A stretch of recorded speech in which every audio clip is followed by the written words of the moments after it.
Hello everyone and welcome back. The Grand Cathay hype is still chugging along, and in this video we're going to be talking about the loads, and I mean loads of lore in the brand new Arcane journal. So what we're going to be doing here is going page by page. I'm going to separate it by sections, because I want to discuss all this lore. There's so much to talk about. Really, there is a lot. I don't imagine this video being short. A big thank you once again to our friends at Games Workshop for the early access to the Arcane journal, and let's begin. So we'll start off with Realm of the Celestial Dragon. This is some context that we already know, but I feel it's important to talk about.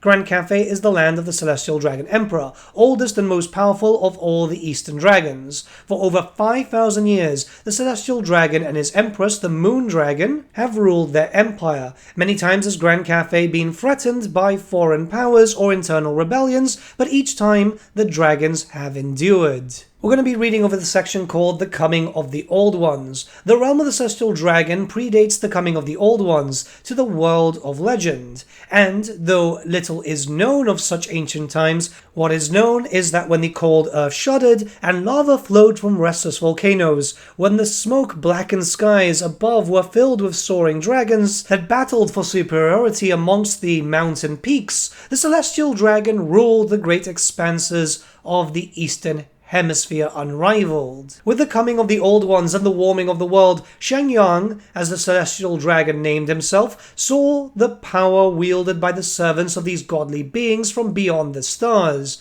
and though others of his kind made war upon the interlopers, he chose to observe their strange industry. Through his careful observation, Xen Yang learned to command the winds of magic unleashed upon his world from the towering gateways raised by the Old Ones. Over long centuries, he watched as the great beasts of his world retreated into darkness, their domain over the lands usurped by the young races of elves, dwarves, and men. It was at this time that the Celestial Dragon took for himself a mate in the form of Kuei Yin, the Moon Dragon. Born of Yue Yin, the moon called Mansleep in the Old World, Kuei Yin first adopted the form of a dragon so that she might descend to the world and live beside Xen Yang before sharing with him the secrets of her shapeshifting, that both could take on human forms and walk freely amongst the tribes of man that thrived in Grand Cathay. So this stuff we already kind of knew already. He's one of the most ancient creatures. He's there being as old as, say, for example, Krakenrock the Black. But it is definitely nice to see that he was smart enough to observe. Naturally, we know later down the line, other dragons did also learn how to wield the winds of magic too. We know it from sun dragons, moon dragons, and star dragons. But context like this is very, very good. And this is just like half of one page, by the way. There's going to be a lot of lore. This next section is known as the Shadow of Chaos. With the Moon Dragon at his side, her tremendous grace and luminosity a natural counterbalance to Xen Yang's blazing strength and fiery humors, the Celestial Dragon began guiding the people of his lands, aiding them as they mastered the arts of masonry, metallurgy, and alchemy. Gradually, the Celestial Dragon worked to unite the tribes of his realm, becoming a respected leader, though he resisted titles and refused their worship or adulation, preferring to spread enlightenment rather than wallow in praise. In time, the pair welcomed 9 draconic children, teaching each of them the art of shapeshifting and the mastery of the winds of magic, and tempering their primal fury that they too may walk amongst men. As these children grew, they aided their parents in the betterment of the people of Grand Cathay, teaching them ever more the arts of civilization and leading them into the exploration of other lands and their encounters with other races. Yet, despite the joy of Xen Yang and his family, and despite the prosperity of the folk of Grand Cathay, not all was well in the realm of the Celestial Dragon. From the north, where the great polar gates of the Old Ones hung, linking the world of legend to the distant and unimaginable realms of the enigmatic beings, whispers crept unbidden into the Celestial Dragon's dreams. At night, the faces of leering demons haunted him, offering him power unimaginable if he would but help them cross the barrier the Old Ones had first opened, then barred between their realm and the Ether and his. Okay, this is actually really, really interesting. So, Xen Yang, despite being so powerful, ancient, and, just one of the strongest creatures alive, had some sort of temptations of chaos. That is actually really, really interesting, because from what we know of Xen Yang so far, he was kind of presented to be like this all-powerful, uncorruptible creature.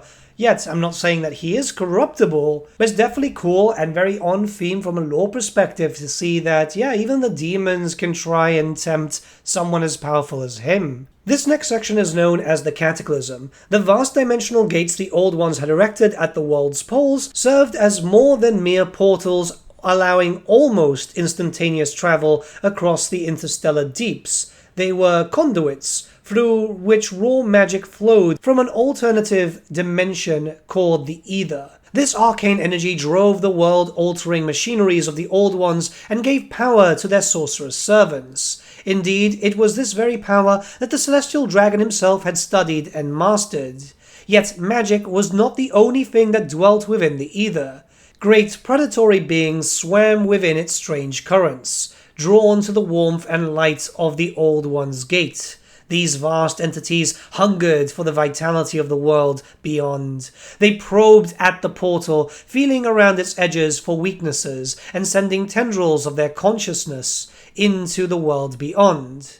Their whispered voices intruding upon the dreams of mortals. In time, the denizens of the Ether grew strong and bold enough to break through the great portals of the Old Ones, shattering them and unleashing a cataclysmic torrent of chaos and destruction. In an instant, the heavens were rent asunder, and hideous waves of raw chaos enveloped the world. As the disaster unfolded, the Celestial Dragon wrestled with the uncontrollable magic that raged around him. Gradually, he bent the torrent of raw power to his will, stilling the storms and banishing from Grand Cathay the legions of demons that rode upon them, scattering them to the far corners of the world. Chaos had come to the world of legend, and the Celestial Dragon Emperor knew instinctively that with it came an epoch of war. So this is pretty interesting. It seems that, well, it actually does make sense. One of the gates are very far north, and it would be very close to Grand Cathay. And he had to just banish the Chaos Demons, which meant that they were getting scattered all over the place. I guess the biggest concentration would have been from the Northern Gate. It's cool to see more context regarding the Old Ones too. We rarely get any information regarding that. I mean, it's in every setting of Warhammer. It's just, they're there, but they aren't really there anymore. This next section is called Unity in Chaos. Through the long and tumultuous centuries that followed the Great Cataclysm, the dragons of Grand Cathay battled the myriad demonic legions that assailed their lands. Yet despite their power, Xen Yang knew that he and his kin could not resist the evils arrayed against them alone. Thus, the Celestial Dragon turned his attention towards the unification of the fractured tribes of men that dwelt within his realm, for though they had long held him in high regard, the tribes of the north, south, east and west cared little for one another, preferring to make war than ally against greater threats. To aid his plans, the Celestial Dragon dispatched several of his children to the far corners of his realm, tasking each with earning the loyalty and respect of the tribes that dwelt in their given lands and unifying them into a single nation under his rule.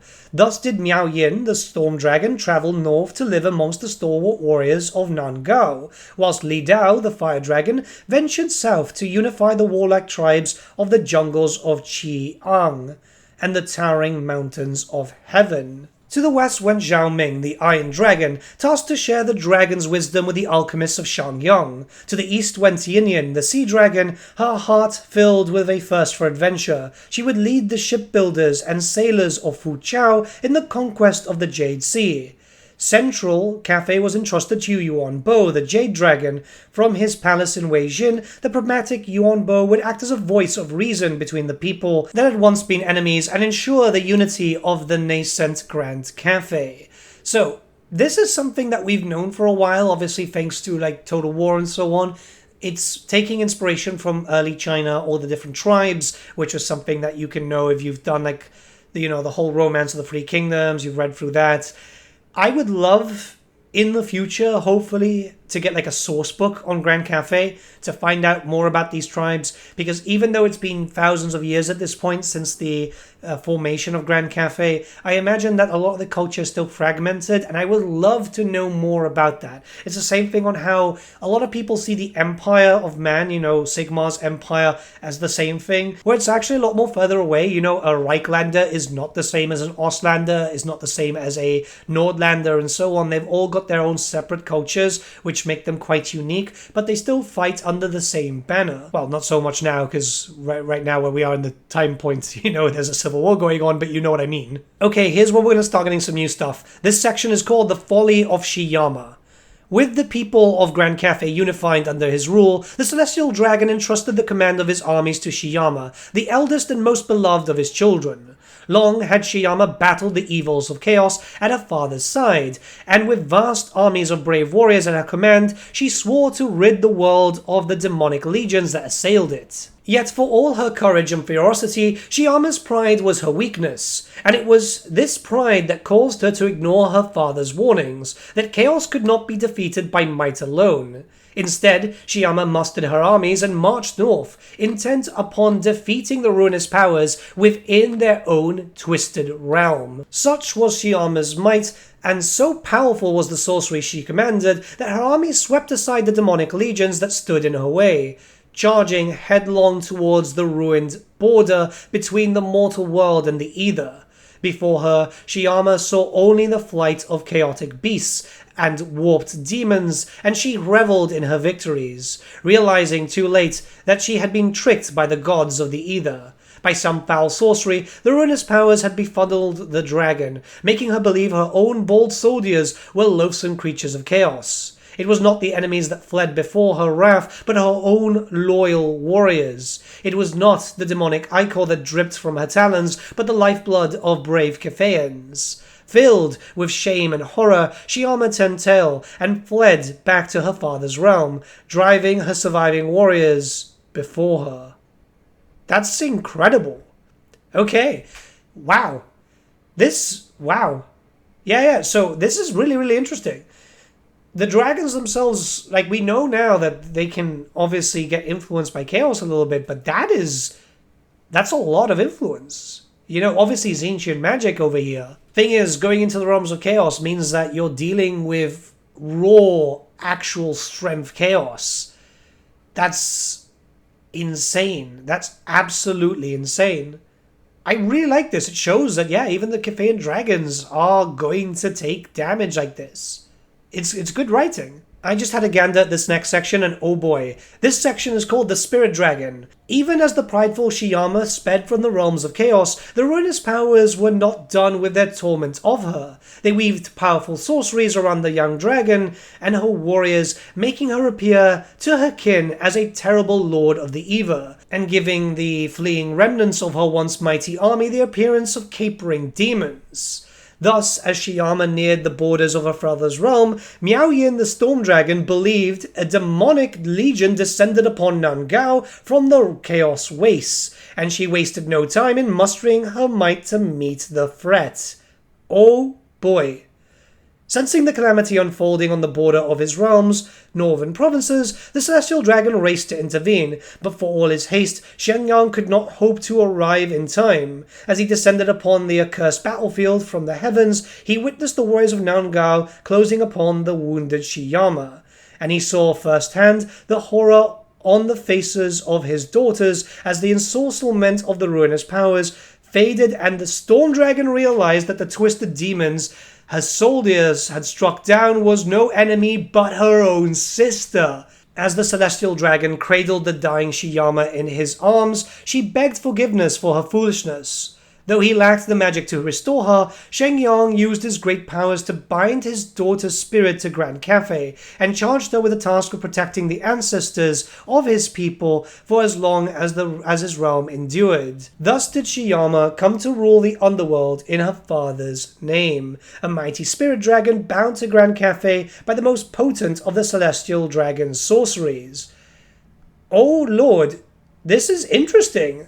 Okay, so Miao Yin's forces took down the Spirit Dragon. Wild. That explains a lot, actually. If you remember, during the Shadows of Change redo, there was ebook which mentioned Shiyama talking to Miao Yin. Well, it wasn't actually Shiyama, but it was the changeling. But there was a lot of animosity kind of there. Oh boy, yeah. So like Miao Yin feels awful. And it's going to be with her. Is that why she's cold and aloof all the time? I mean, that probably explains it. Like, oh god, Civil War style, right? Obviously not really a civil war, but again, the powers of chaos proving to be really strong. The Wrath of the Celestial Dragon. With Shiyama's spirit preserved, Xen Yang turned his attention to his people, concerned that rumors of Shiyama's manipulation by the ruinous powers and her death at the hands of Cathayan soldiers would destabilize the nation and allow chaos to fester. The Celestial Dragon turned to the Moon Dragon for counsel. Through her grief, Kuei Yin used her magic to obfuscate the memories of those that had witnessed Shiyama's demise and spread the legend of the Spirit Dragon. Though all would know of Shiyama as the guardian of the underworld, none in all Cathay would remember when she walked amongst them in physical form. But the Celestial Dragon's heart still seethed with anger and regret. For centuries, he had resisted the evil forces that had battered his realm, protecting his family and his subjects alike.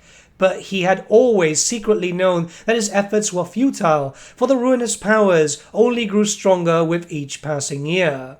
Now, with his firstborn daughter slain by the machinations of chaos, Xen Yang knew that he had to act if he wanted to end the long war. Unbeknownst to Xen Yang, as he set in motion plans to slay the great beasts of the Ether that ruled the demonic legions, similar plans were unfolding in distant lands. In far-off one, a council of mages prepared a great ritual that would still the raging storms of magic. In Lustria, the Old One's few remaining servants began a potent conjuration to banish the demonic legions from the world.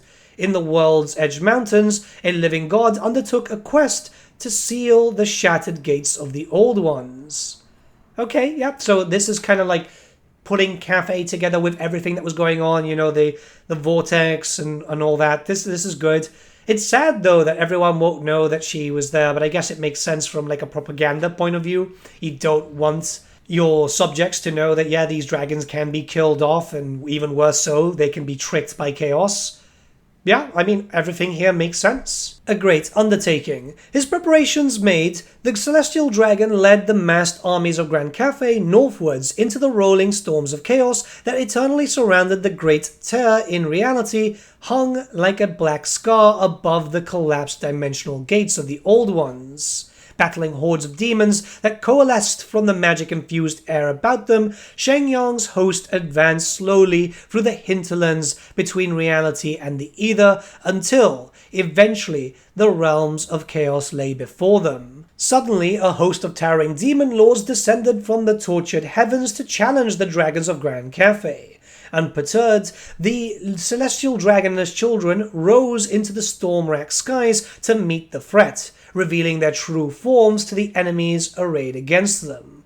One by one, the greatest and most powerful demonic servants of the ruinous powers were laid low, felled lords of the Ether that existed only to conquer worlds in the names of their evil masters were torn asunder by the fury of the dragons, their foul essences banished back to the warped realm from which they came.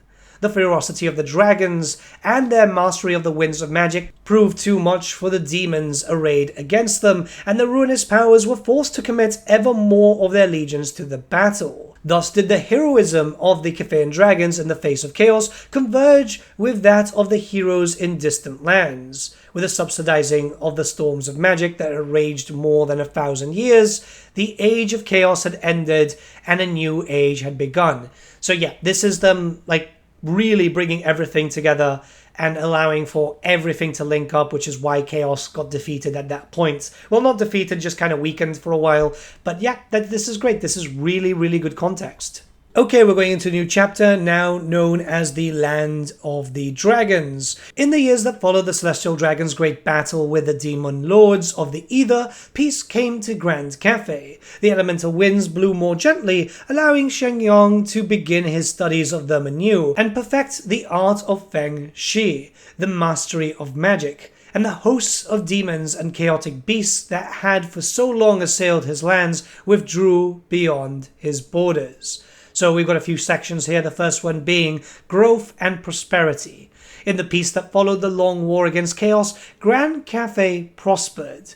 Through his study of the elemental winds, the celestial dragon found that by dividing the elemental winds into two distinct groups, Yang and Yin, he was able to teach the wisest of his subjects the secret arts of Feng Shi with ease once undreamed of. Thus did he establish the celestial court within the city of Weijin, a place where scholars could become mages and astromancers through intense study of the world about them and the magical winds that blew through it. Right, before we jump into the next sections, it's kind of interesting, isn't it, right? Raw magic is kind of separated into like high and dark magic, but here it seems to be yang and yin. It could be that they're very much related, but very distant in a sense. I don't know, that's the way I'm getting it here. But let's continue. While Xen Yang spent his days in contemplation of the world and its wonders, his children busied themselves with the governance of their provinces. As cities grew, technological advances happened quickly, aided by the Cathayans' mastery of magic. Great stone sentinels were constructed to defend the realm from attackers, colossal warriors that stood as silent sentries until needed. Vast fleets of sky lanterns took to the heavens, covering tremendous distances in mere hours. Elsewhere, Cathayan merchants and adventurers began to explore the world, traversing the great oceans by boat and the endless expanses of land between Grand Cathay and the western realms by wagon and horse. With the blessings of the dragons that sent them, these travelers made contact with the elves of Ulthuan, the dwarfs of the Old World, and the men of ancient Nehekara. Thus did Grand Cathay make treaties with other nations, grow wealthy from the mutually beneficial trading of goods and knowledge, and, perhaps most importantly, grow secure through the alliances forged against the evils that still lurked in the world. Over the centuries, Grand Cathay has fought many wars against chaos, for the nation's northern border is not protected from the ravages of the marauder tribes by towering mountains or frozen seas, like those of the other nations of the Old World. For this reason, in -1800 of the imperial calendar, the celestial dragon commanded that a great wall be built along the length of his northern border.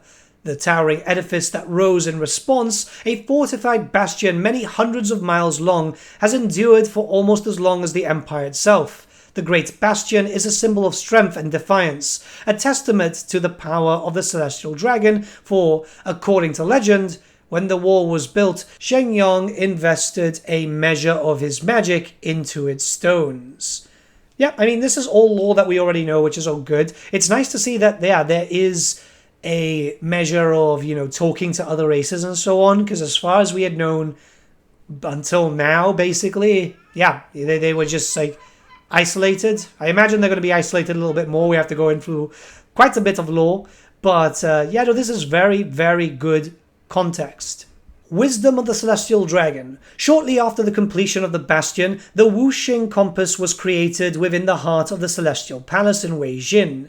Through careful study of this arcane apparatus, the Celestial Dragon and the astromancers of his court can easily ascertain whether the winds of Yan or Yin are in ascension and which are waning.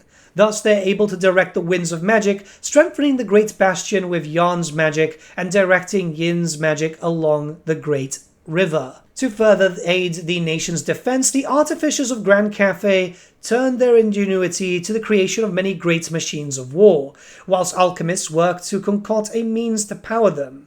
To this end, the Cathayans discovered the secrets of black powder before even the dwarfs of the World's Edge Mountains. Indeed, though no dwarf would admit it, black powder made in Grand Cathay is considered finest in all the known world. While such undertakings distinguish Grand Cathay from the other nations of the Old World, it is the way in which the Celestial Dragon treats his subjects that is most noteworthy, for it exemplifies his personality. In many nations of man, autocratic rulers keep their subjects at heel, impoverished and starved of opportunities for enlightenment or advancement, and demanding their loyalty through torturous military service and crippling labor, and demanding their wealth through heavy taxes. Not so the Celestial Dragon.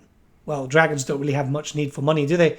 It's one of those things. Even though some dragons are actually very interested in cash, Yeah, I mean, this is stuff that we've all known before, thanks to the whole thing of Total War.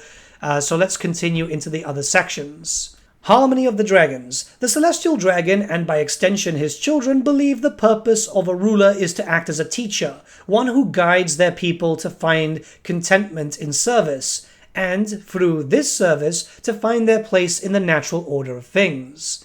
Thus, the folk of Grand Cathay serve not because they are compelled to do so out of fear or lack of free will. They serve because, when faced with beings as wise, ancient, and majestic as the dragons, and when shown the belief those eternal rulers have in their wit, wisdom, and goodness of spirit their subjects possess, how could those subjects do anything other than throw themselves completely in the service of their emperor? This philosophy is apparent in all things Grand Cathay, including the way the nation wages war. Soldiers in the Celestial Dragon's armies fight in ordered ranks, each trained to move in harmony with those around it. The entire army fighting like an extension of its general's will. Harmony is also apparent in the wizards and war machines of Grand Cathay, the former being able to combine their magics as a person might weave together threads of cloth, while the latter can unleash expertly timed bombardments and fusillades of gunpowder undreamed by enemy commanders. But there are more ways in which the Celestial Dragon is unlike other dragons of the world of legend. Xen Yang does not slumber through the long ages as many dragons do, preferring to remain as an ever-present ruler to his people, and growing more philosophical and introspective in the centuries since accepting the title of Emperor from his subjects. This next section is called an absent emperor.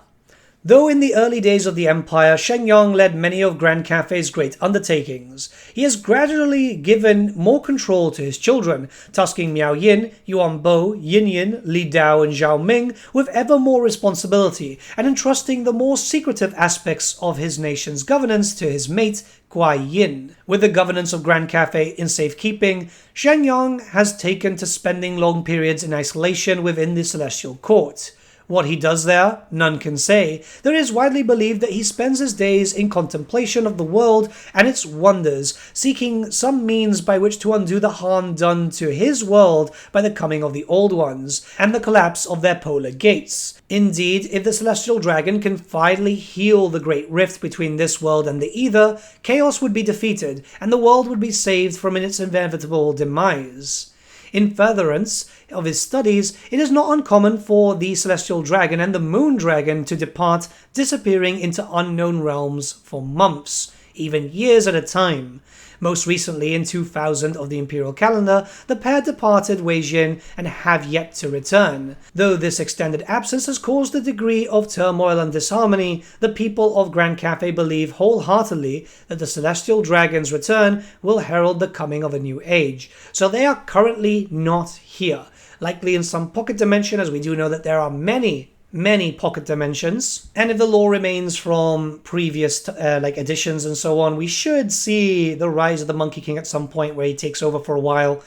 Yep, this should be quite interesting. This next chapter is known as Grand Cathay and the Old World. Though the empire of the Celestial Dragon Emperor lies far from the nations of the Old World, the denizens of Grand Cathay are not an uncommon sight in those distant realms. Cathayan merchants have plied the ocean waves and braved the perils of the Darklands for centuries, and vast armies of Jade warriors and lancers have taken ship many times to fight alongside the armies of the West in times of peril. Disdain of the Dragon. Since the earliest days of the world, the Celestial Dragon has been the undisputed ruler of his realm in the East, an apex predator that battled others of his kind for supremacy. He rose to power over the remains of younger and weaker dragons. With the coming of the Old Ones, Xen Yang found himself increasingly alone from many of his kind, fell into oblivion, slain in battle with great Saurian war hosts, while others drifted into deep slumbers as the world grew warm and the young races of elves and dwarfs emerged. Before we continue, is there a possibility there could be other Cathayan dragons not of his line? Maybe one falling to chaos or something? Because it seems like, yeah, he ruled for supremacy there.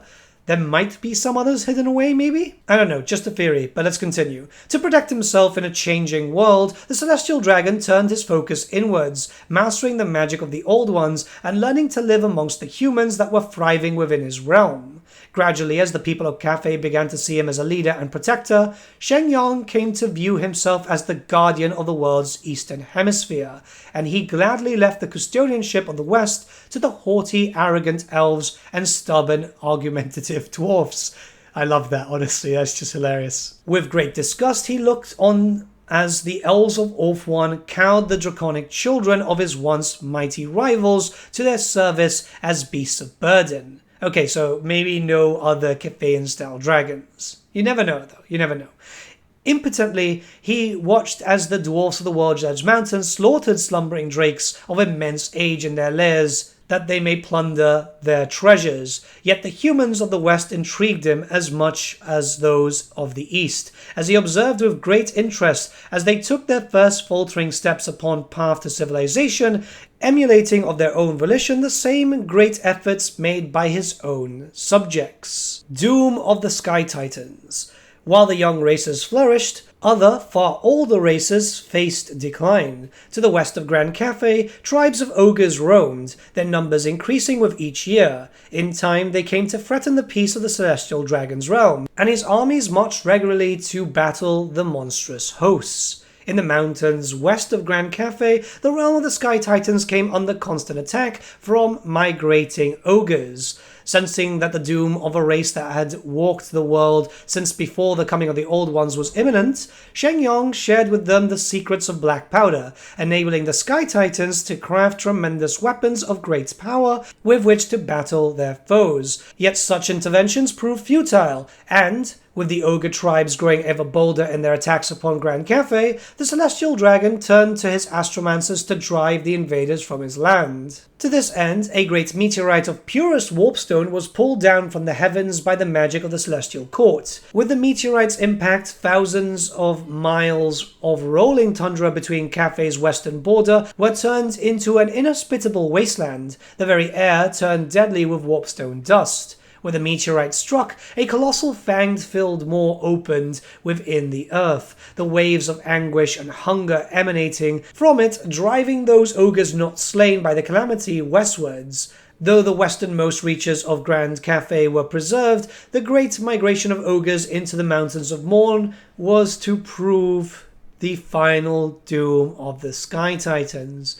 Okay, so this isn't really new lore, we've known this for a while. However, this kind of just adds more context. So the full end of the Sky Titans is thanks to the Dragon Emperor by proxy, and also the big cannons that the ogres have, which they took from the Sky Titans, were actually intervention from Grand Cathay. This is again new lore filling in like the empty spots of the old lore. So this is good context. This is very good context. Across land and sea. Although the creation of the Warpstone Desert had seemingly cut Cathay off from the lands to the west, the people of the Celestial Dragon's realm were still eager to travel and explore. At first, the Cathayans turned to their sky lanterns as vessels of exploration, but quickly found them too small to bear the provisions needed to traverse the great expanses of ocean and wilderness beyond Cathay's borders. While his subjects turned their efforts to crafting an even larger and more durable craft to cross the heavens, Xen Yang tasked his youngest daughter, Yin with dispatching her ocean fleets to explore the world's seas and visit distant nations of man. The sea dragon, ever adventurous and inquisitive, eagerly obliged, often accompanying her agents on their voyages. Thus, agents of Grand Cathay landed on distant shores, offering greetings to those that dwelled there. Elsewhere, the Western Master, Zhao Ming, explored the barren lands beyond his borders. Within the twisted and warped landscape of the Warpstone Desert, the Iron Dragon's agents discovered unlimited alchemical treasures that were enthusiastically mined by the people of Xiangyang. To facilitate such industry in such unfavorable climes, the Cathayans sought safe routes through the desert and crafted armored wagons to which they bound protective charms. Through these endeavors, the agents of the Iron Dragon forged a permanent route through the narrowest part of the Warpstone Desert, the Ivory Road. as this route came to be known, followed a twisting path through the desert, marked by great carven stones, each ensorcelled by the mages of the Iron Dragon with powerful wards. The Ivory Road offered a route to the west, which Zhao Ming explored as eagerly as Yin Yin explored the vastness of the oceans. Through their exploration of the world beyond their borders, the people of Grand Cathay came in contact with the people of another flourishing realm, ancient Nehekhara. The first representatives of the Celestial Dragon to stand before the priestkins of Nehekhara arrived in Lamia by boat from the east. Though the Nehekharans were suspicious of outsiders, tormented as they were by barbarous invaders from beyond their northern borders, they recognized in the Cathayans a sophisticated and civilized people, and welcomed them to their grand palaces into the hearts of their sprawling temple cities. So a bit of a alliance coming in here. And actually, it's actually really nice to hear that Zhao Ming actually gets out a lot, because in most points of the lore, it's always like, oh yeah, you know, he's just there in the Warpstone Desert, and that's it. Of priests and kings, eagerly the Cathayans and Nehekharans began to trade, sharing arcane secrets and technological advances as readily as they shared precious metals and rare spices. To the Cathayans, the Nehekharans seemed superstitious, leading lives governed by the worship of a sprawling pantheon of gods, the ordination of which governed every aspect of their day-to-day lives. Along the priests of Nehekhara, tales of the immortal celestial dragon and his mighty dynasty proved captivating, and the devotees of Nehekhara's mortuary cult devoted much to learning the secrets of Xen Yang's power and longevity, secrets his representatives in far Nehekhara refused to be drawn on. Yet, despite the secrets that remained between the two great nations, their alliance grew ever stronger, and the armies of Grand Cathay marched often beside the warriors of ancient Nehekhara, bringing war to the wild and desolate Darklands. From these joint campaigns into the monster-infested wilderness, both nations prospered, Grand Cathay by opening up safer and more secure trade routes and increasing the steady flow of merchant caravans traveling east and west, Nehekhara by eagerly expanding its borders towards the distant horizon. Evil awakens in Nehekhara. At the height of Nehekhara's power and influence, and at a time when its borders had spread eastwards beyond the Sea of Dread and into the Darklands, reaching as far as the banks of the River Ruin, the Great Land's relationships with Grand Cathay was to come to a sudden end. When the great necromancer Nagash usurped the throne of Nehekhara, the realm swiftly fell into darkness under the heel of a brutal ruler. Nagash was concerned only with advancing his sorcerous knowledge and prolonging his own life, and the extent of the evil magics he unleashed shocked the Celestial Dragon. Having long been suspicious of the motives of the mortuary cult, Xen Yang was suddenly presented with justification for his caution, and he quickly withdrew his representatives from the cities of Nehekhara and its many distant outposts. In the centuries that followed, Xen Yang turned his attention towards strengthening his own realm. The Celestial Dragon wanted his empire to be self-sufficient, able to defend its own borders against the multitudinous threats arrayed against them, rather than rely upon the fickleness of outsiders in times of need. To this end, whilst war raged in Nehekhara and the many outposts of the Priestkin's empire fell to ruin, the people of Grand Cathay commenced work upon a vast fortified wall upon their northernmost border, a great bastion of unimaginable length and impossible height, fortified along its entire length and bristling with the greatest weapons of war the Celestial Dragon could muster. The great bastion would defend the Celestial Dragon's realm from the ever-present threat of invasion from the north, where the ruinous powers gathered. What I don't understand here, and maybe this is just like me overthinking things, is why didn't he just build the wall prior? Right? Like, yeah, you've got a strong alliance at that point. Obviously, it's falling apart now. But, you know, you're getting constantly attacked. Why not just build the wall, right? I don't know. Maybe, again, I'm overthinking things. But it just seems like it's a bit of a missed opportunity there, right? Like, the Warhammer world is big, really big. So by the time that these priests kings would get to you, the war would be over. That's just the way I see it in terms of travel. New alliances. Despite his industry, the fall of Nehekhara caused the Celestial Dragon to grow melancholic. He had seen a young and vibrant nation of man wiped out by the evil of a single individual. He had witnessed magics of such vile potency unleashed that he, the dragon that had slain the most terrible of lords of the Eva, knew a moment of fear at the thought of ever having to face Nagash upon the field of battle.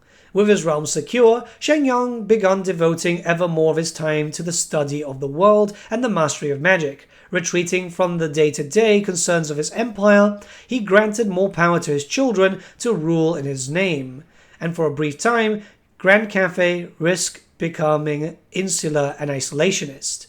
Yet, despite the desire of the Celestial Dragon to focus only upon the needs of his empire, Grand Cathay's thirst for travel and trade proved unquenchable. Before we jump into the next sections, I actually really do like that he did have a little bit of fear about fighting Nagash. Again, proving that he's not this, well, he is immortal, but he's not like all-powerful, right? So even he knows there might be something to kill him. But let's continue. In the east, the fleets of the Sea Dragon continue to ply the oceans, trading more and more with the elves of Ulthuan, as Xen Yang sought to increase diplomatic relations with such a powerful ally. Through her endeavors, the Sea Dragon ensured the fleets of Grand Cathay were free to sail the oceans far and wide, free from the scrutiny of the elves. In the west, the Iron Dragon continued its explorations of the hostile lands beyond his borders, making use of ever larger skyjunks to cross the heavens and visit distant lands. Such explorations brought him in contact with the dwarfs of the World's Edge Mountains, and both he and his sister Miao Yin, the matriarch of Nan-Gau, eagerly traded technological and alchemical knowledge with the Lords of the Mountains. I just want to stop right here 1 second and say, the idea of ever larger skyjunks, right? Like, I've built one of the lanterns. It's massive. I'm already dreading to see how big one of these ones would be, right? An empire in the west. 1500 years after the time of woe, when terrible earthquakes shook Grand Cathay, almost toppling the Great Bastion and heralding a chaos invasion that almost overwhelmed the Celestial Dragon's empire, the dragons learned of a new empire rising in the distant west.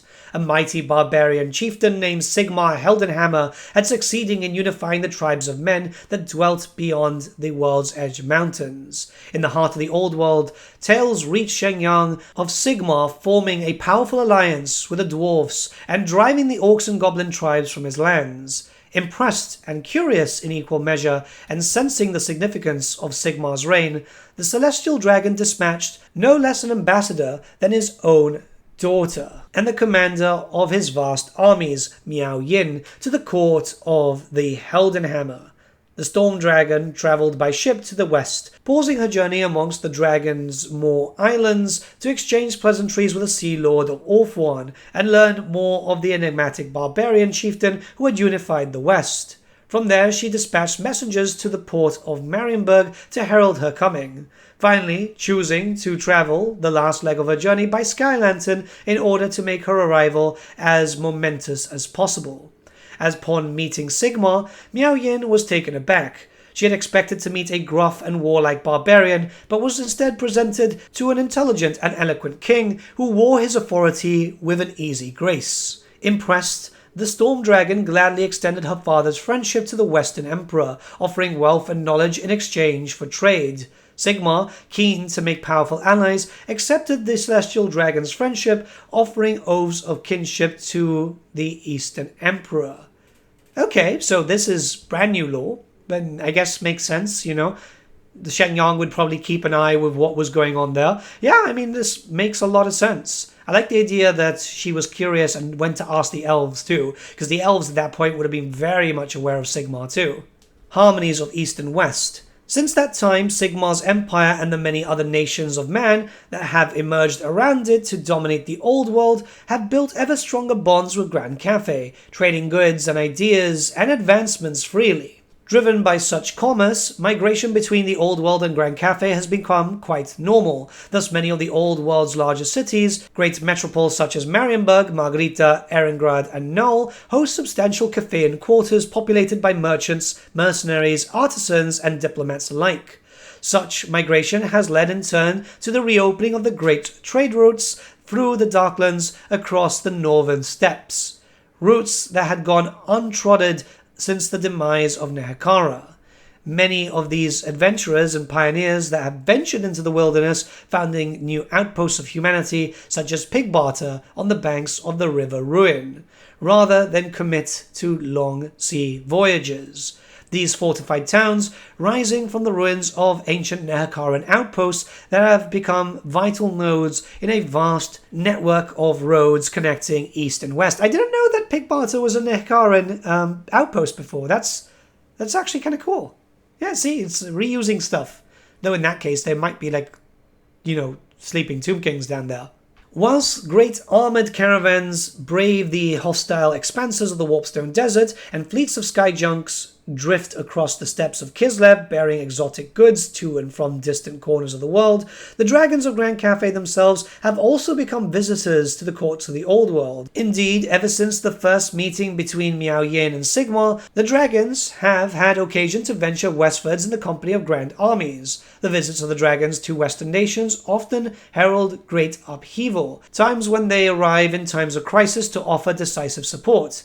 Thus have the armies of the Celestial Dragon fought to defend the West many times, for though Xen Yang claims to view the custodianship of the West as a matter of the elves and dwarfs, his fondness for the human nations of the Old World compels him and his children to intervene in times of direst need. This is going to be something that people are going to have to get used to. The law's changed. They're going to be a lot more active in older law. It's always going to be really strange for the beginning once a new faction is introduced to the tabletop. Like, Cathay has always existed, but they've always been a footnote. So now they're just trying to piece them in and see where they fit into the world as a whole, as if they were always there, just slightly to the right.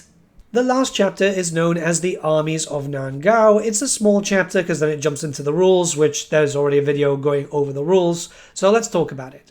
Charged with the defense of the Great Bastion, the Armies of Nan-Gau are home to some of the most experienced and battle-tested warriors in all of Grand Cathay. For centuries, the soldiers of the Northern Province's capital city have kept the legions of the ruinous powers at bay thanks to their unparalleled bravery and skill at arms.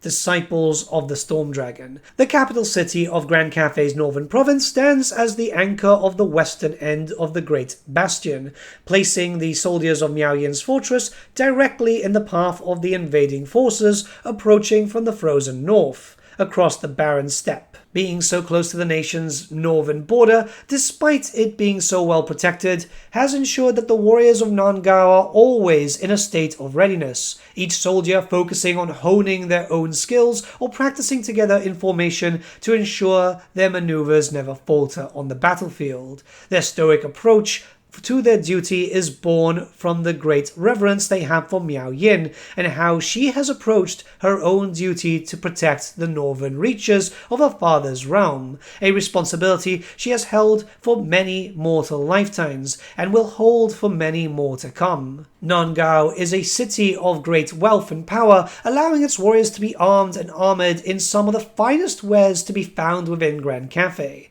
The Jade Warriors are clad in heavy scaled armour and carry swords of polished steel and halberds that can pierce troll hide as easily as they might slice through ripe fruit. Riding into battle like a wall of glittering silver are the Jade Lancers, both rider and mount clad in layered armour that provides few points of weakness for an enemy to attack, whilst the riders strike back with keen lances and the horses kick and stomp at those who fall under the ferocity of their thundering hooves. The last section, the engines of war. The armies of Grand Cathay have long relied upon mystical science of black powder to crush their enemies, and Nan-Gau is no exception. The city is filled with countless forgers and artificers' workshops that belch forth smoke and ring with a cacophonous sound of industry at all hours of the day and night, earning the fortress the rather fitting name of the City of Smoke.